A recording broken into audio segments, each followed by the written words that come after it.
What is up, everybody? Welcome back to the CCA League. We got a Week 2 showdown here in Div 6 between Clark University and West Virginia. I'm Kyo, and I'm joined by Nito. First of all, Nito, how are you doing? I'm doing just fine. Yeah. I did nothing outside because it's been raining the whole day, so what better way to spend the night than to watch two up-and-coming teams in this Div 6 full of mixed bags, mixed surprises. I can't wait to see what both of these teams have to offer. Yeah, I'm really excited to see both these teams play here in this matchup. For West Virginia and Clark University, both of these teams relatively newish to the scene. Last week for West Virginia, they were able to win their set 4-0 against WCE, and Clark University lost 2-4 against the Optigales. For Clark University, they're looking to rebound back and see if they can start week 2 off on a better note. And for West Virginia, looking to see if they can continue on to a 2-0 set win as we're about to load into Clamblitz Museum del Fontino. Anything you want to tell us about with this map? Well, first off, I actually want to start by saying Western Virginia is off to a great start into the season, going 4-0 now that we're going best of 7. I think I'm still used to looting, jeez. Anyway, but Museum del Fontino, with the amount of width, the amount of space that map has, one of the biggest priorities I believe both of these teams are going to put is on paint. Paint is going to be your friend here, so I'm interested to see how both of these teams meet the challenge and what comps they pull out here. Yeah, I'll be really interested to see how what kind of comps both these teams do want to dish out, especially when you factor in all the spacing and especially with where the spinner and the barriers are. We're about to load right in here. I'll be curious to see what both these teams have. As my goodness, we are seeing some interesting choices here. I am seeing, however, on the side of Clark University, we do see the T-Tech and the Junior as well, and the Tetradulies and the Nautilus on the other side as well. For West Virginia, we have the 96 Gal Deco, same Nautilus, Splash Dualies, and the NZAP 85. I'm actually liking really both of these compositions so far from both of these teams. A few mixes of some metal weapons and some slightly interesting choices. Yeah, Western Virginia is going with the NZAP, which is a really nice choice here. You've got the tactical which is going to help you out a lot with these pushes. As you can see, they're starting to use some of it now. And with an already aggressive comp such as the one they have there, you can't really go wrong with the tactical whip, but it's starting to work a little bit against them. Actually, now it's starting to work in their favor as they get 3 down. They're going to be able to dunk that power clam in, and they're going to get a few more clams on the board. Up to 74 remaining. That might be the end of the push, but well, actually it's not, but it's still a strong start for Western Virginia. Yeah, Western Virginia are able to get that first push going, especially with that first claim and plus 5 more coming in. As for West Virginia, though, they were able to take out a few members on the side of Clark University. Clark University was throwing a little bit off. You mentioned, though, the tactical usage was excellent. They were able to take out 3 members of Clark, and that is what enabled that push. We're going to be seeing the triple ink strike coming out here shortly from Clark. Reef Slider in, not quite able to find anybody. In fact, going down. In fact, 2 more members do drop on the side of Clark University here. West Virginia definitely doing some work here. And on their side there as well, they also have a lot of clamps to work with. In fact, 16 clamps to note. Yeah, Western Virginia's got a stacked deck right here. 16 clams ready, 3 specials ready as well. The tactical are starting to make its way out, and it looks like they're going to gather around a tactical. They're trying to get a little bit cornered. They're getting a bit grouped up. The Kraken's going to come out, try to get some offense going. Here's right off into the mid. Smart Cat's going to try to make a mid, but doesn't quite get the distance they need, and it goes 3 down. Yeah, 3 down. That's just going to sort the push. That power clam is going to disappear there momentarily. There's a good hold by Clark University. The Kraken really didn't. Kraken and the power clam weren't quite in sync with each other for most of that one. As Stormy does drop on the side of West Virginia, 2 members down. Actually, Clark University is trying to push right up with that power clam. Big Bubble is going online right now, and they are able to take out 2 members. Power clam is being pushed up ahead there, and the rest of Clark University, they are trying to push right ahead there. West Virginia being placed behind. Triple ink strike trying to carve out a path, but there's still no opening for Clark to go in and cash in on that power clam. They're still stuck behind right now. And it's especially hard to do without specials, as they have a loose slider ready to go, but it might be in trouble here because West Virginia is doing a great job on the defensive side, and Stormy is doing a great job with the pressure there as well. They've managed to get themselves close enough to where they can provide some pressure, even if they get picked off there. They're still providing that sort of distraction for Clark University, making them hesitate a little. Yeah, Clark. Yeah, as you mentioned, Clark University has had to hesitate there, but they have been getting a lot of coverage there on their side. Clark University has a lot of ink being pushed down. There's right now West Virginia really doesn't have much of an opening. Triple ink strike trying to deter the rest of the push here. In fact, 2 bar clamps coming in. There's 1 coming in right now. The rest of the bar clamps should be following suit. You just gotta open up a path. But West Virginia is holding strong. 3 strong. In fact, 3 members down on the side of Clark University. West Virginia holds true to the defense stand. They are able to get a power clamp out of their own, but it is 20 points down. It is going to make it a lot more manageable for Clark University to come back, but still, definitely cutting down that deficit is going to help them a lot, as Clark does lose 2, but West Virginia is going to have to farm back more clamps to see if they can push for further lead. There's one thing West Virginia is doing very well in this match. It's holding their ground. They did it for about 2 minutes there. It's so cool to watch. It's down to 1 minute remaining, and it only got 1 power clam in. And Clark University had about 15 clams to start before they made that push. So it's a great job by West Virginia. They need to keep putting that pressure on the defensive side. They need to hopefully keep sending that duty player around to provide that pressure. But as far Clark University might be able to find the opening here. They try to get a few picks on the board to get 2, and this might be the opening they need. Yeah, this is going to be the opening they need, but note the clams that Clark University have. It's only 4. They don't have that much clams to spawn that power clam. In fact, the Kraken was able to take out 1. Remember, West Virginia is still holding on here, but Clark University, they are able to gather up clams back up. It's 11-12 in the clams. Both teams equaling out right now. You got power clams being held in by West Virginia here. 10 seconds left to go on this push. Stormy does go down. It's a 1-for-1 trade. They got to get the power clam spawned in. Here comes the clam tosses. They got to get that power clam in right now. They do not get one. My goodness, Clark University was too late to get the power clam started. West Virginia holds. They win this match. I was watching that NZAP player sneak and try to get the clams. I don't know if they saw the Knot player coming in to sneak get those clams in, but an NZAP player gets right in their face, says, "No, you can't have these," takes it away, prevents a power clam from possibly spawning. What a great move by West Virginia. This is the type of defensive mindset they're going for here. I can see this being a really good match for them. Absolutely, and as you mentioned, yeah, with all the clam being stolen, pretty much West Virginia knew that Clark University did not have that power clam spawn, and all you gotta do is prevent one to get the time running out, and it definitely showed. The defensive mindset that West Virginia had was just top notch. Also, a great hold. Also, that defensive hold on that initial push by Clark University prevented more clams from gathering in. Clark had 2 power clams on that push alone. They could have cashed it on those 2 to flip the lead, but West Virginia, as we mentioned already in this cast, the defense continued to stay strong throughout, and they win this first map. And yep, on. More likely than not, they're going to keep that defensive momentum heading into Game 2, Splat Zones on Mako Mart, where when you have a objective that's stationary now, you can't control the place, yet you can control the amount of space you have here, and I want to see how Western Virginia does that, because they were doing it very well in the first match, where they held on to the area around their sprinter pretty well, preventing Clark University from getting any momentum on offense. They allowed them to score 1 power clam. So in a map like Zones, where you can't control the objective space, but you can still control the amount of space you have, I want to see how West Virginia adjusts to that. And to the other side for Clark University, there were definitely some moments for Clark University where they were able to get a lot of pushes in, but with Zones especially here, they had to focus on, of course, capturing the zone and then trying to see if they can push West Virginia off, especially with where the zone's located in Make Parts, right down the middle. So for Clark, some adjustments definitely to be made, but I'd like to see them possibly get a little bit more aggressive here as we're still queuing up for the most part.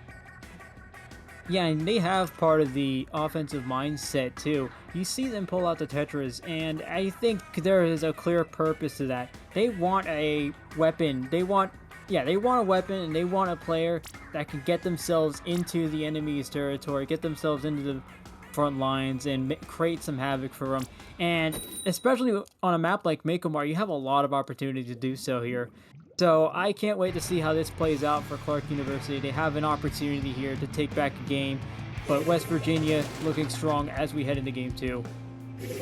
In game two, in pretty much almost the exact weapons here on the side of Clark University here. West Virginia really the only a few minor adjustments. The ends up 89. We're gonna see some super chumps out on the field there, and then Sandra with the hero shot replica, a very glorified splatter shot to say the least. But still, I like a lot of the weapons that switches that West Virginia had. They're gonna go a little bit more aggressive. They're playing a lot more towards the front, then try to see if they can create some havoc there with Super Chumps trying to distract the rest of the team, and some Trizuka action there for the most part. Clark University, though, from what I noticing, they have captured that zone right away. Kraken's going to be coming in online, and the Kraken's trying to fly around everywhere right now, but nowhere else to go.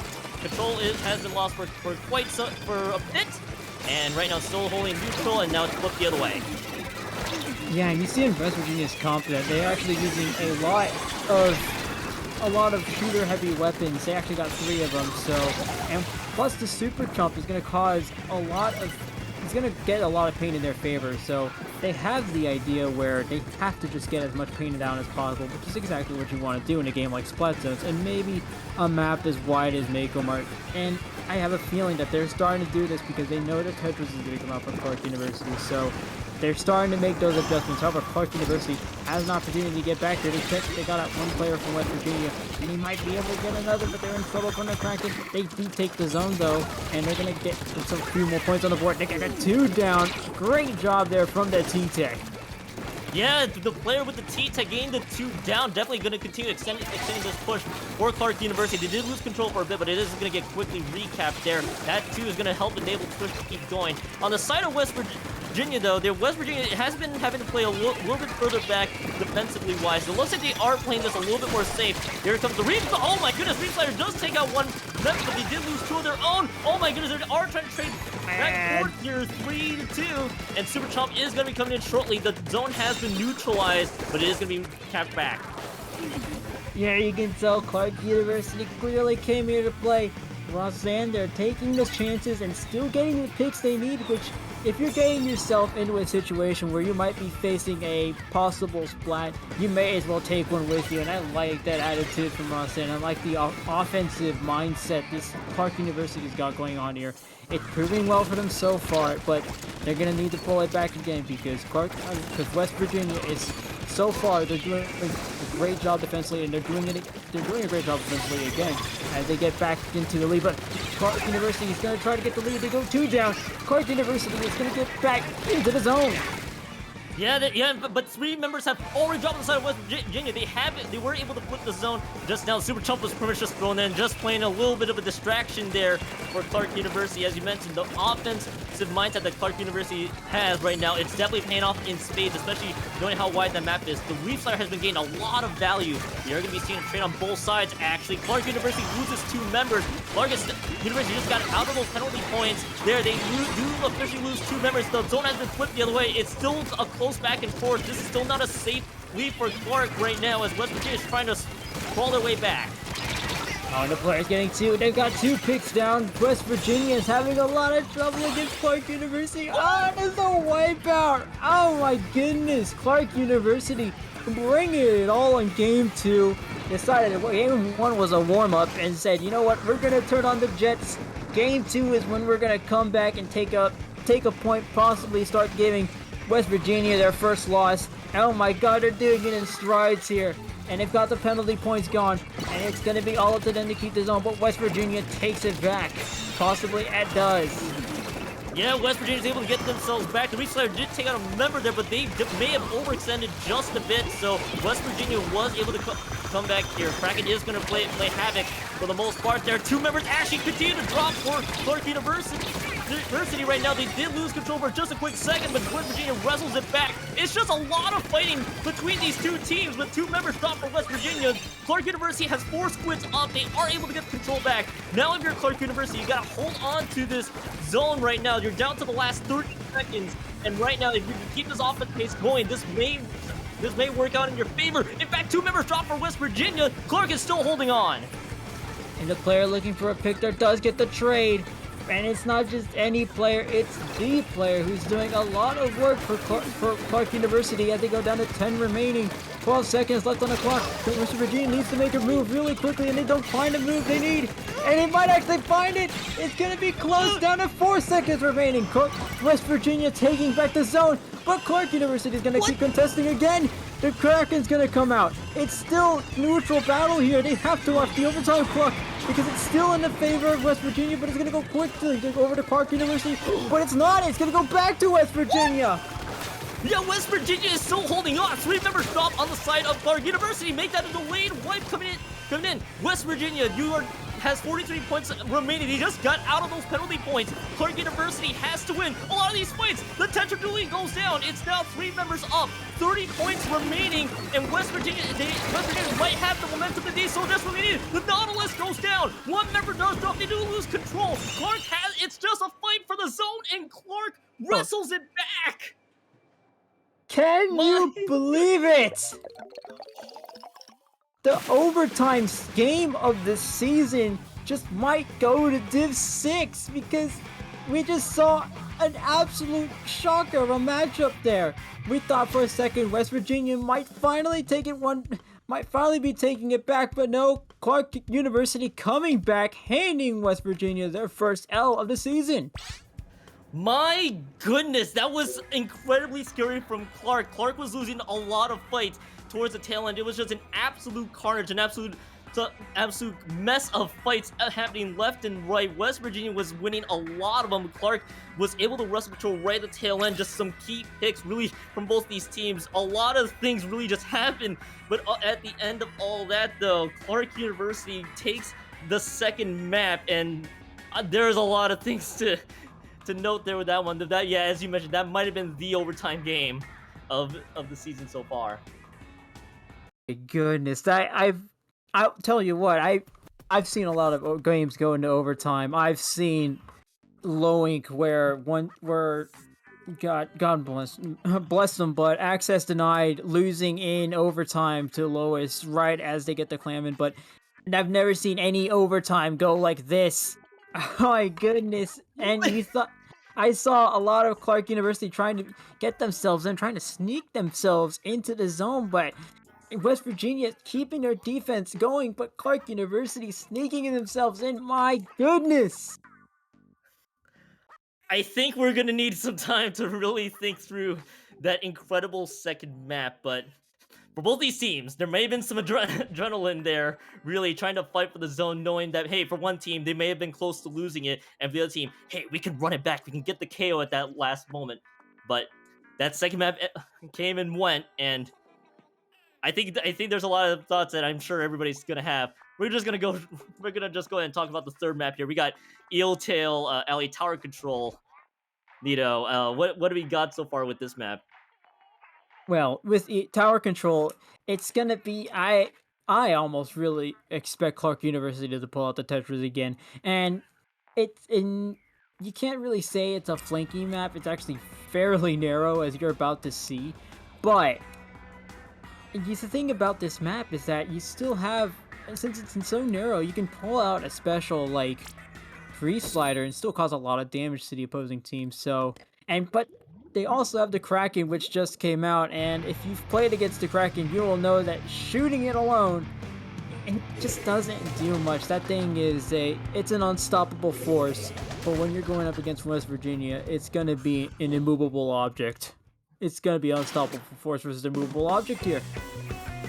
Oh, so we were talking about Kraken and Reef Slayer here.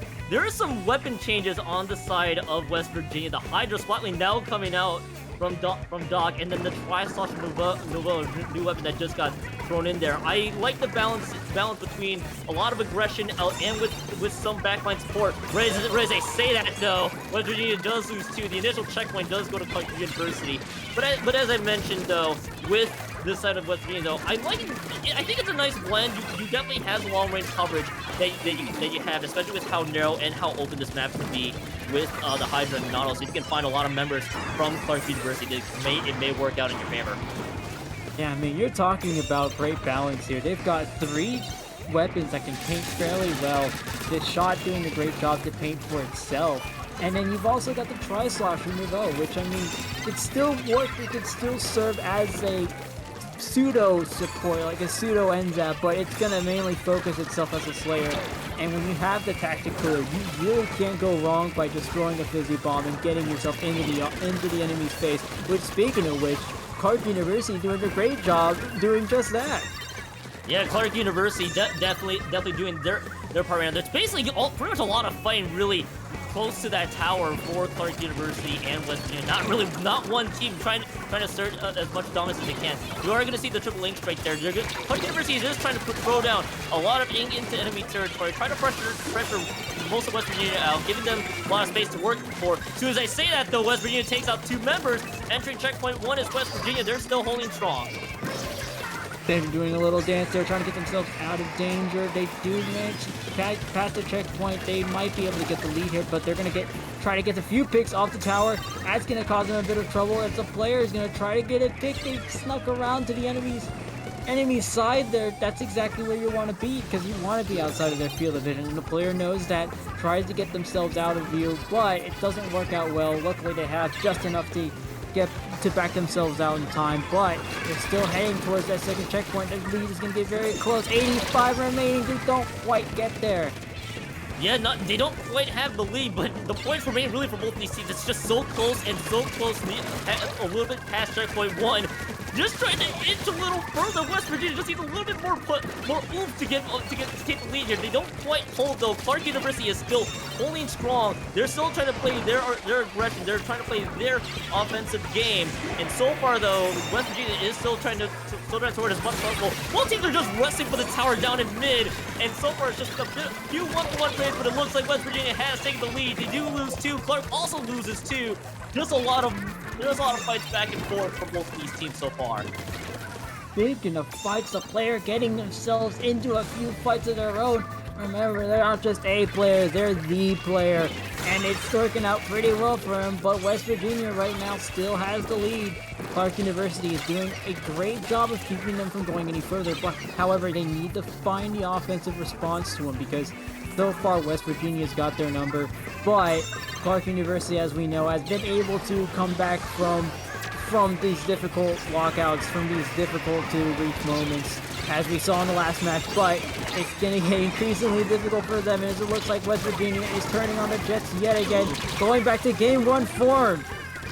Yeah, slightly delayed wipe there. West Virginia was able to take out 4 members. This is going to get past checkpoint 2 with that push alone. I like a lot of the fights here that West Virginia is doing. They're picking some of the fights correctly. 2 members all dropping on the side of Clark University. Clark is losing so much pressure right now on that side. West Virginia is still holding very strong right now. They're still trying to push up ahead.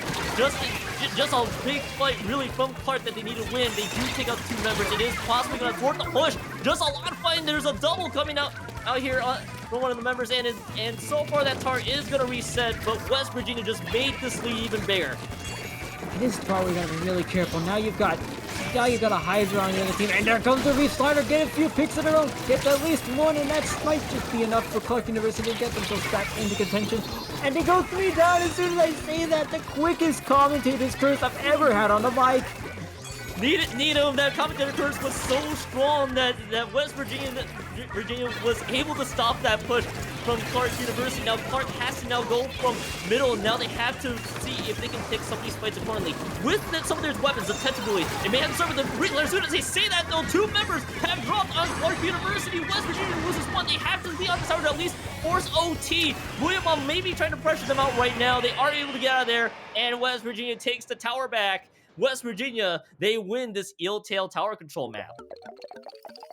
Oh man, that was still, for at least half the match there, that was still a very close battle. I mean, really anyone could have won this set. However, West Virginia is starting to find momentum in the second half, and that's what got them towards the win here. Because as soon as they got the picks they need, they started finding out what was threatening them. They knew that the player on Clark University was starting to get on their numbers. So as soon as they started adjusting around that, they started saying, okay, as long as we can take care of this one person, as long as we can make sure where they are at all times, we can put a pause on their offense and get ourselves going. So great job by West Virginia here.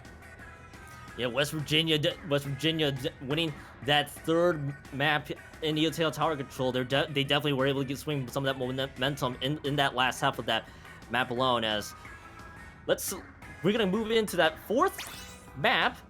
Just give me a few moments here as I'm trying to recollect. There it is. There it is. The Mincemeat Metalworks Rainmaker. Man, I have some mixed opinions about this map. Benito, what are your thoughts?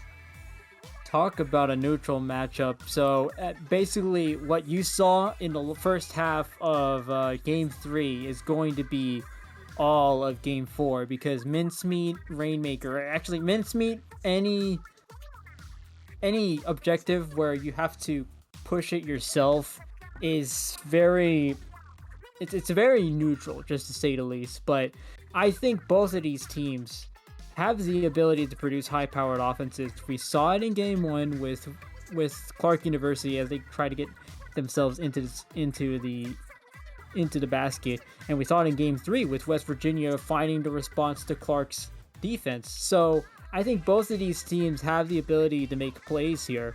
We're gonna see how it manifests in what is, I'm gonna be honest here, what is one of Splatoon's least playmaking friendly maps. Sorry, Nintendo. I mean, I have some very mixed opinions here with Mincemeat.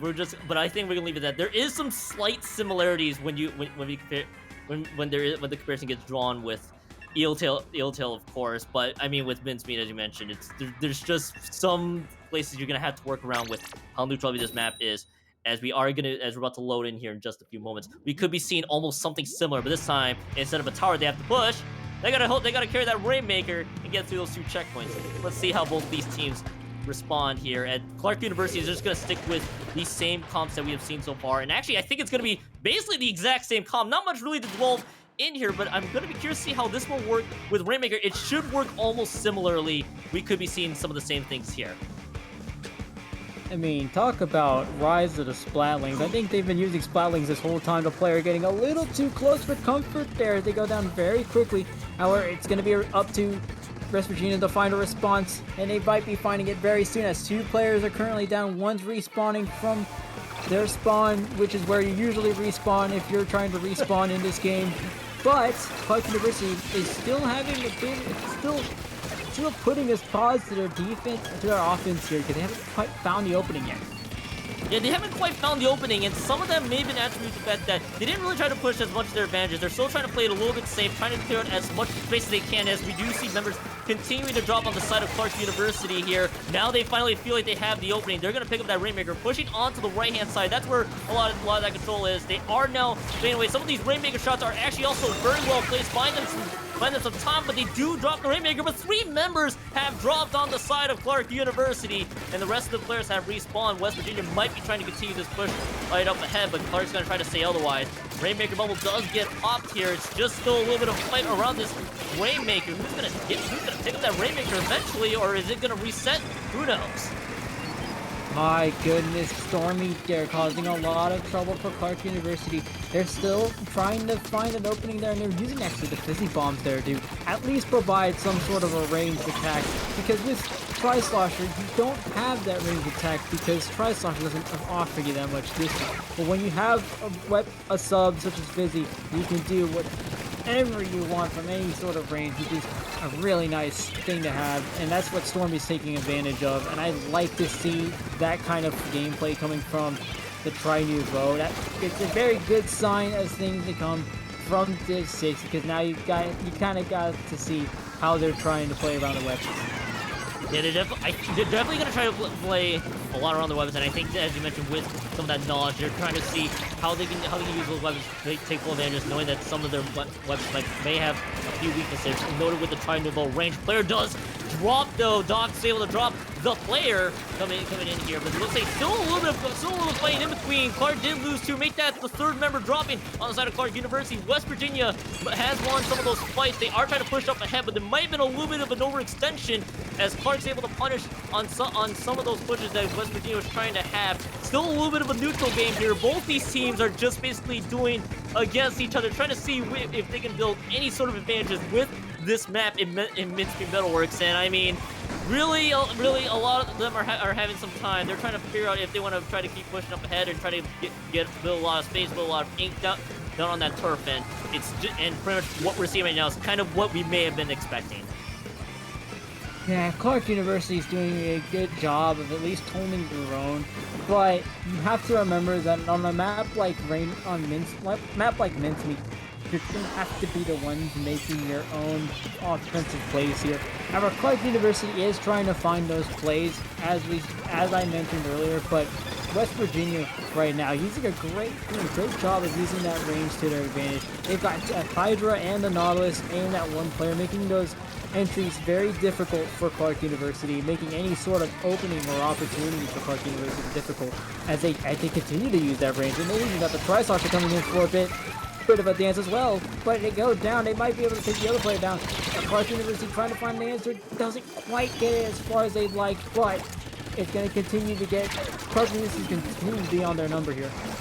Yeah, Clark was definitely trying to push ahead. They were able to take on a few members. They figured it might have been the go button, but you mentioned with that range, the range definitely took out the Rainmaker there, so Clark's push got stopped by a bit, and that was actually really enough to stall that Rainmaker stuck where it is. And I mean, West Virginia, with that range game that they have with the Hydra and the Nautilus, it's just preventing, as you mentioned, Clark having any openings whatsoever. I want to note though, with these split if I'm not mistaken, their special hat also makes it so that the range makes it so much more impossible for Clark University to find any openings inside. They have to just push in with the Reef Maker to try to cause some havoc. As I say it, the Reef Slider gets punished, trying to create any openings for Clark University, and that's kind of where Clark stands right now. They lose the player on that push. The Rainmaker does reset, and West Virginia is just playing defensively now, and this might be the correct move for them. Right, you're noticing in a lot of these 2v1s here, West Virginia is doing a great job of isolating them. They'll get them into 2v1s, and they know how to get their opponents into positions where they can get the stops just like that. West Virginia able to take game 4, and as I was mentioning earlier, just that ability to isolate their own opponents, able to put them into 2v1s, into sticky situations, is what's getting them the wins here, and it's what got them, and I believe it's what got them the win here in game 4. Yeah. In this particular map, you start realizing where these comps, a lot of these can have so many advantages. For West Virginia, yeah, they didn't make it past the first checkpoint. Let's just play a little more defensively. Let's make it so that Clark doesn't have any opportunities to pick up that Rainmaker, considering the range that they now have to work with. And they played that to perfection. Yes, they did lose maybe a few points, but that was just a Clark initial push. Clark just had no openings to work with throughout Mincemeat, so it was just a tough one, really, for Clark to find any entrances that they have. Well, at the same time, again, it is Mincemeat, and when you have, we mentioned how earlier in game, in the Mako Zones game, how Clark University was able to find openings they needed. When you have a map like Mincemeat, those openings are, imagine Mako Mart, but the entire flank is covered by a brick wall that you just can't climb. Basically, Mincemeat is anti-flank, anti-offense, so that might be what played against Clark University's favor.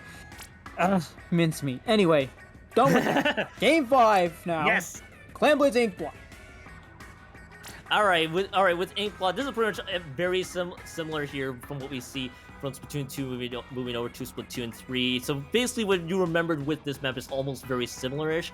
I would like to see some changes here, especially with how big Inkblot can get from everywhere across the board. You still have stairs you can climb up to get the push going. So for both these teams, I'd be curious to see how they want to attack this particular Clan Blitz map. I wouldn't be surprised if I saw that Kraken come out. Oh yeah. I know, I don't know, but I don't know if you saw it, but I saw that Twitter clip where one player just decides to go right next to the basket with Yeah. Kraken, decides everyone's gonna jump, and you can't do a thing about it. So yeah, just let him in. See your lead, see your game, go back to, and I guess this is another loss on your Anarchy series card. So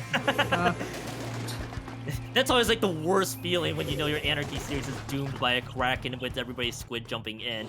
And speaking of Krakens, that is what we're going to be seeing with the 96 Gal Deco that we're seeing on West Virginia's side. Definitely very similar. I believe the Nickel Zones map with the NSAP 85 and the Hero Shot replicas. So you got your Tactical and the Kraken. Everything is mid-range to Kraken aggression is the name of the game that West Virginia is dealing. right, but Clark University keeping with what they know best, and I believe that's going to work best for him here. But but right before I said that, I actually went 2 down there. The player, nice job with the bomb shot combination there. That's a nice pick there, but they are able to balance. That was a pick of their own from West Virginia, and they're trying to get themselves a little bit more forward. And when you have a lot of aggressive weapons like that, you're able to do a lot more with that tactical. And the Kraken comes out, gets up 2 picks, and it might get a 3 pick. There it is. Great job there from West Virginia. Yeah, West Virginia's Kraken. Look at that. The 96 Gal Deco gained a triple, which opened the door and the path to get the power clamp pushed in. Clark quickly responds, though, and West Virginia doesn't seem like will have a strong follow push. But that's what we've noted about that Kraken. It has created so much opportunities, especially with the special, being able to aim down near that basket area and able to pressure out the rest of the defense. West Virginia using that push very well. Yes, though, it is 1+2, but still a good initial push for West Virginia. Hey, there's no better way to get the game going other than a push with a little bit more than the power clamp, and they might be able to get one more push. And then here it is. You'll see that one player right behind the pillow. They pop out the jet. They pop out the wall. I believe they're getting ready for another 2v2 there, but the Clark University player was able to jump out just in time in order to avoid that. But they do get picked off. Might have another one picked off by the Knot here. It's a great duel of the Knots here, but they're gonna get 1 pick each, and still a balanced game here. Haven't quite found a winner yet, but Clark University might have their number here as they get 1 pick. They might get 2. It's not quite enough. Yeah, it's still a valiant opportunity there as 2 members do drop on the side of West Virginia. There are still definitely definitely some opportunities, that Clark University could have loved to take on, but they did lose a few members way too quickly for that push to work out. So right now, both these teams, look at that, they have power clams online, 2 power clam, and then the power clam that spawned from the initial push. But it looks like that power clam, where is that power clam? I think that power clam was a pass, but it has not gotten picked up, so that power clam has disappeared on the side of Clark University. So now they have to go back to counter clans or pick up the clan they just spawned in. Triple Ink Strike is going to take out a few members. It is a bit of a trade, though, for both these teams. It's still a very neutral game right now with West Virginia now building up that power clam on hand. There's basically both these teams haven't really found any openings that they have whatsoever. One thing I'm noticing for both of these teams is that they like to be in a neutral battle because there they can hold each other's own there. As soon as I say that, they get delayed triple on Clark University. West Virginia has to find an opening here because with 74, it's a bit of a dangerous lead here, especially with Clambo. It's a mode that's as volatile as this, where Clark University can respond with the offense we've seen earlier. But it's going to be a bit more trouble for them as they go 1 down. It's going to put a hamper on their plans as the Kraken also comes out. The Zucker comes out, takes 1 player. The Kraken's going to start swimming upwards to get 3. This might be a what? This might be it. And it is. They've got a few players down, and they've got 13 clans ready. They've got a power clan in. Oh my goodness, this might be the push West Virginia needs to go ahead and get in the lock.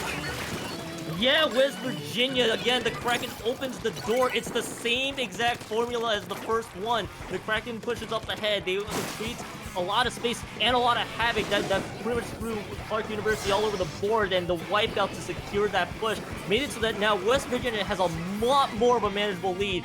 For Clark University, it's gonna be a handful more power clamps and then a handful of extra small ones to see if they can get things going. They do have that power clamp. They do have 2 power clamps on their side. There's still definitely a lot more time to work with at 40 seconds left, but they now got to start farming up those clams, try to find some picks, try to find some openings now, as the resupply is going to be coming in here, but they do lose one. The junior did go down earlier. Now the tactical duelist drops. Now it's 3 members down on the side of Clark University. The initial push has been denied. And that's what West Virginia has been doing so well this whole match, isolating their players and getting them in these really sticky spots. At that point, it was a desperation play on the side of Clark University, but West Virginia has been doing it so well this whole match, getting their opponents isolated to where they can just take on a 2v1 and go ahead and clean it up, call it a day. And here comes the Kraken now, starting to call it a night as well. And it's still going to go back to 90-60 out. Mike gets one pick, gets another. It's going to call it 1 1/2 picks as they get the assist there.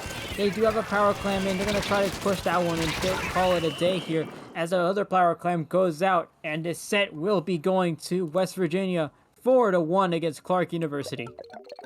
Yeah, West Virginia found their groove. The 2 push is definitely enabled by the Kraken, made it so that Clark University just needed a lot more of a bigger push to get things going, but West Virginia held their own big time.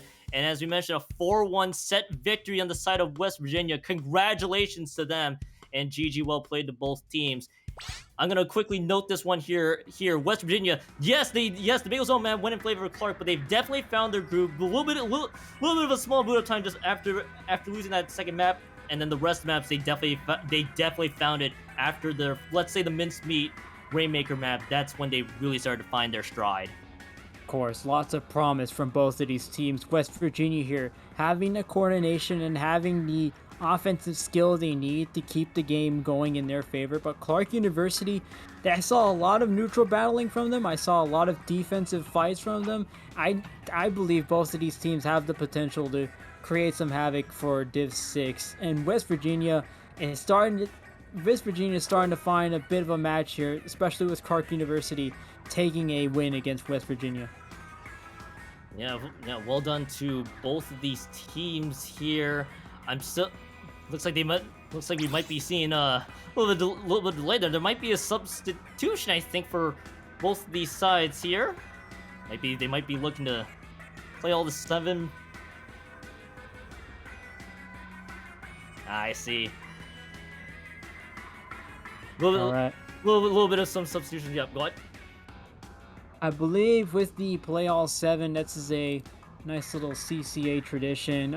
I think it's really cool having this sort of tradition here going for CCA, because when you have 2 teams, and especially two divisions where they're all similarly skilled, you still have a lot to learn from the other team. You still have a lot to learn about how other people might play and how other people might play against your team, or how people might construct their comps against you. So I love the idea of having full-on scrims here, even after the match has been said and done. So great job from both teams. I actually like this sort of tradition from CCA, and it's really nice to see both teams just playing it all out for each other. All right, so it looks like. All right. I don't think I'm gonna be able to stick around here, so I think that is gonna be it from both of us here. I believe we can do all of our plugs here at this point. Absolutely. All right, I guess I'll start first. Make this quick. You can follow me on my Twitter and my Twitch. I am going to be heading off for more Splatoon buffoonery right after this. So if you want to stick around and follow that, go ahead. And that's really it. Otherwise, follow my Twitter and Twitch again. Right, and you can see all of the match action on Proton Splat League. Is going to have a really exciting match for y'all next up. But as for me, I'm going to be heading out. It's going to be Nito Unused on Twitter, Nito Splat on Twitch, on the rare chance that I stream once every year. And you just might see me at the local Panda Express because I love their food. Shout out to Panda Express. I can also side with that as well. Ah, man. All right, that's going to be it from both of us there. Thank you guys for tuning in. We'll see you guys later.